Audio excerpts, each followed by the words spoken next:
Thank you. My name is Kirt Gill. I'm the CEO and co-founder of NeuraStasis, where our mission is to press pause on ischemic stroke using non-invasive neurostimulation.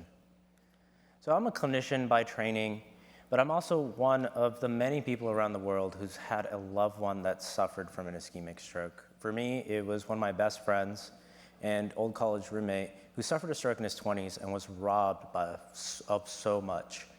So there's 7.6 million people each year that are going to suffer an ischemic stroke, and half of them are going to be left dead or disabled. That really doesn't need to be the case, however, because in 2016, a new procedure called mechanical thrombectomy allowed neurosurgeons to go into the blood vessels themselves and remove the blockage. This is a game changer in stroke, and it really increases the odds of that patient walking out of that hospital, going back to their loved ones without disability. But there's still some discrepancies that we need to solve. So first, mechanical thrombectomy has a very high revascularization rate, but the outcomes still lag. One of the issues related to that, and I think everyone's really heard this throughout this conference, is that time is brain.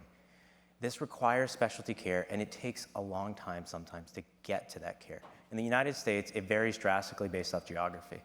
So median times for patients that have to be transferred can go up to 4 hours depending on where you're at. And during that time, that brain tissue just continues to die. The New York Times actually just talked about this in a recent article this month. Mechanical thrombectomy, it's billed as this miracle, but it's a miracle the vast majority of the world just cannot get to. And logistics is not something you can figure out overnight.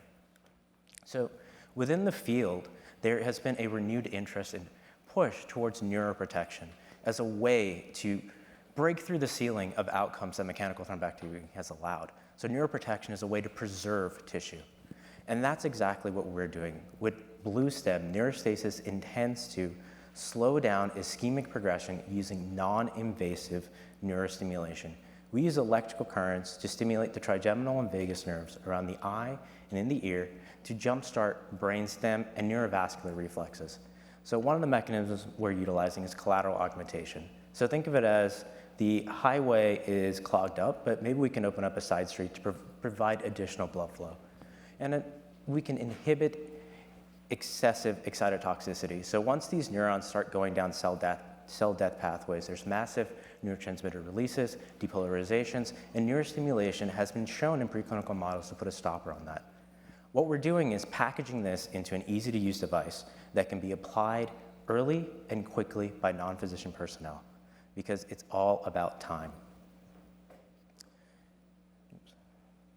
So the vision for what this device could be is the AED for stroke. We're first going to start off in our studies within the emergency room, but our mission is to get this into the pre-hospital, into the community, to allow patients a chance of early protection, allowing them to get to reperfusion treatments that already exist. So what we're building on are neurostimulation principles I've been building over the last 10 years. So first off, we did animal labs that were looking at perfusion. So my background's in radiology, so I tend to geek out over some of these images, but what I want to show you here is the general principle of what we're talking about.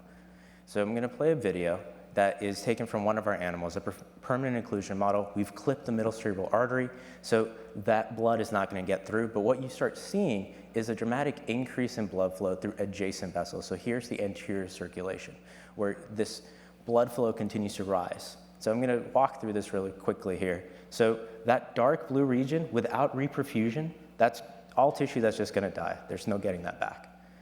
So when we turn on our stimulation, what we're seeing is a rise in the ACA, the anterior circulation. And this is then causing a rise that kind of resets the autonomics and sets a new baseline for what this perfusion is set to. And what's important is that in a stroke, there's a region of tissue that can be saved called the penumbra. And it's kind of like a rising tide. So after our stimulation, we're seeing an increase of almost 22%. That shows that that tissue can now be preserved up until the point of reperfusion. But for our technology to work, it has to be utilized non-invasively, and that's what we've focused on. In healthy volunteer work, we're using transcranial Doppler, measuring flow at the middle cerebral arteries and looking for patterns of downstream blood flow increase. We've done this work, we've seen it, and now we're actually moving into our first clinical studies where we're demonstrating safety and tolerability in volunteers that have significant risk factors for stroke. So imagine a 70-year-old with high blood pressure, AFib, maybe had a past history of stroke. We're looking to see how we affect that vasculature and whether that lines up with what we've seen already.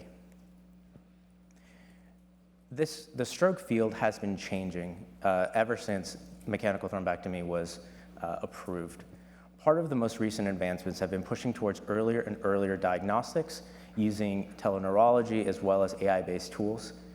Though there are all these technological improvements moving towards early diagnosis, there's no other device like ours that can be utilized as an early therapeutic that can actually be utilized once that diagnosis is made. As our first indication, we're going to be selling into the emergency rooms selling to hospital networks that have stroke certifications. Everything's organized in a hub and spoke model, funneling patients towards these comprehensive centers where they're actually doing these procedures. We met with FDA. We expect to be a Class 2 de novo device, and there are reimbursement pathways that we will be filing for incremental reimbursement. This market is really attached to mechanical thrombectomy and the large vessel occlusion market, which is growing dramatically and has since its approval. It's grown 400% since 2016, but an important fact is that there's significant tailwinds for further growth. Part of that is going to be coming through continued device improvements that are going for smaller and smaller vessels, as well as improvements in technologies for reperfusion that allow windows to be extended. We would be applicable across the board. My background is clinical. My co-founder comes from a background in engineering and business. Around ourselves, we're a small but dedicated team. We've focused on clinical and regulatory risk. We know ischemic stroke requires trials that are well thought out to find the right patients that are going to be right patients for our therapy to be utilized. So we have physicians here who have run massive acute stroke studies, know which outcomes to look for and how to recruit for them. On the regulatory side, we have people that will get us through FDA. In addition, we have gotten grant funding, and through that, we've gotten experience or gotten mentorship through industry contacts such as Claire as well.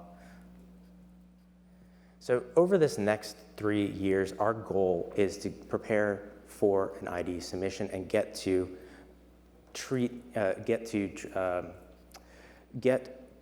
using our device within the mechanical thrombectomy patient population. We've been collecting our current data with an off-the-shelf benchtop unit that allows us to get into clinics early, but we will be furthering our developmental testing and de-risking safety over these next 3 years. We have significant non-dilutive opportunities as well as follow-on funding from our current grant.